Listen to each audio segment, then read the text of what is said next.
Hi, this is Debbie Arnold with Dining with Debbie, and yes, it's been a while, but we've all had a busy year, haven't we? And it's been an interesting year, and hopefully we're going to get past this new surge and go forward from here. But anyway, we're not here to talk about COVID today. What we're here to talk about is that abundant basil harvest that many of us are looking at right now. I love basil, and in the spring when I'm planting it, I probably plant way too much, but I just love it, and so I'm always looking for ways to use it and ways to preserve it, and that's what we're going to talk about today. It's one of the easiest ways to preserve it. So I've just come in from the garden, so before I head to the shower, which I'm going to do here in just a little bit before I finish this video, I want to talk to you about what you have to do first. First of all, I've clipped my basil, and I keep mine clipped, and that's important if you want a good bushy basil and an abundant harvest. I've made enough pesto. I don't need any more pesto. I've preserved infused olive oil with basil, so I don't need any more of that. So my next step is to preserve some that I will use in sauces and soups and stews, etc. Through the fall and winter after the basil crop is gone. So what I've done is I've gone through and I've clipped my basil and I've stripped the leaves off of it.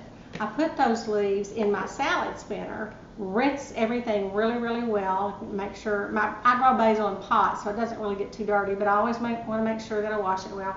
And I have spun it out, and now I'm going to let it just sit here for a little bit and let the rest of that water evaporate while I'm taking a shower.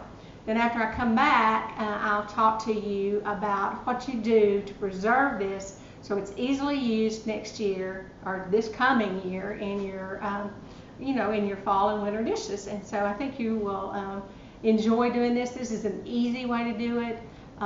It's an economical way to do it. And you don't have to stop right now and make pesto or anything like that. You can use it later on for pesto the way I'm going to do it. Anyway, so I will be back in just a little bit to finish up and show you how I preserve basil in the easiest way that I know how.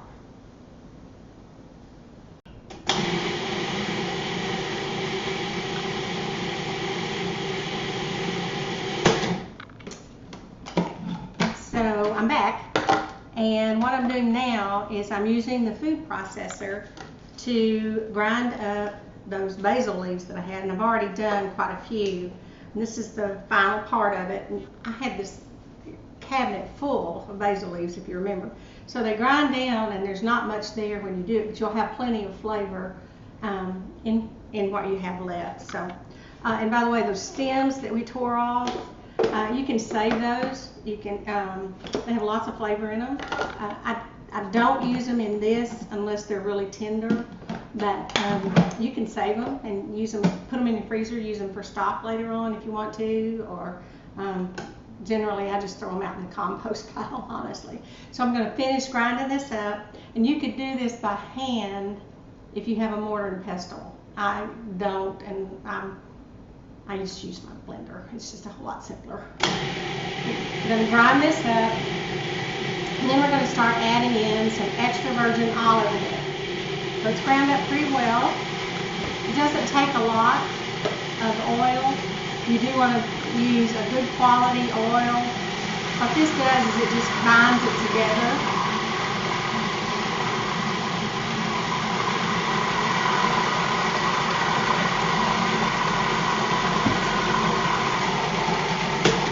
And it also keeps it from discoloring or losing its flavor. And that really is plenty. And it makes almost, you can see, it's kind of like a paste. What we're going to do now is take that, scrape it off. I didn't add anything to it like I would have with pesto. I didn't add any garlic, I didn't add any salt or anything like that. And what I'm going to do now is I'm going to take a freezer bag, and we're going to put this paste in here. You know how much basil we had, right? So we're putting a whole lot of basil in this one freezer bag. Now I have done this, I have frozen basil in lots of different ways. frozen it in the ice cubes with water. I've frozen it in ice cubes with a mixture of oil and water. And I just don't have room in my freezer for that. Plus, I don't think the flavor overall is as good as it is that way as it is this way. What you're going to do after you get it all bagged up, and you can put this in smaller bags if you want to, but I'll tell you, you don't really need to. Alright, so I have it in this bag now, and I'm going to clean that off, seal it, but get the air out of it. I'm going to mash it flat, and then I'll freeze it just like this. And when it comes time for me to use it, what I'll do is I'll just go to the freezer, bring out the bag, and I'll simply break off a hunk of it and put it in the soup or stew or sauce or whatever it is I'm going to use it for. You could also take this and make pesto with it later on by adding in the garlic and the Parmesan or the nuts, whatever you want to use with it. But by not doing it now, you don't have to store it in those containers, and you're preserving the flavor a whole lot better than you would if you put it in pesto and froze it right now or whatever. So anyway, this is my favorite way to do that. Got lots of flavor in a little bitty bag, and you know, you've got now room in your freezer for it. At least I do. So anyway, if you have any questions, just let me know. Put the comments in the comments below, and I'll be glad to try to answer it for you. Thanks a bunch. I appreciate it.